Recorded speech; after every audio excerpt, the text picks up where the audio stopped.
మనం చేస్తున్నామా ఈ ప్రార్థన సంఘం కొరకు, మన కుటుంబం కొరకు? మన కుటుంబ సభ్యులు ఏమైనా తప్పు చేశారు అంటే నువ్వు నరకానికి వెళ్ళిపోతూ ఉంటాం డైరెక్ట్గా.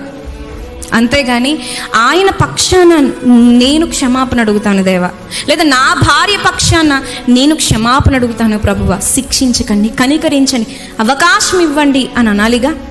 లోకపరంగా మన బిడ్డలు ఏదైనా తప్పు చేస్తే మాత్రం వాడు కాదండి వెనక్కి పెట్టేసి ఆ బిడ్డను నేనే తప్పు చేశాను అనుకుని నన్ను శిక్షించండి అంటాం.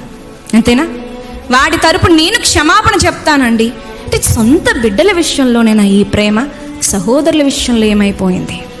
కానీ ఇర్మియా అలా కాదండి. ఇర్మియా గారికి ఎంత ప్రేమాభారం అంటే, ప్రభువా వారు కాదు నేను చేశాను, నేను క్షమాపణ చెప్తాను, ఇదిగో వారిని వెనక్కి పెట్టుకుని తాను ముందుకొచ్చి వారి పక్షాన ప్రార్థిస్తున్నాడు. ఇది క్రీస్తుకు సాదృశ్యం అండి.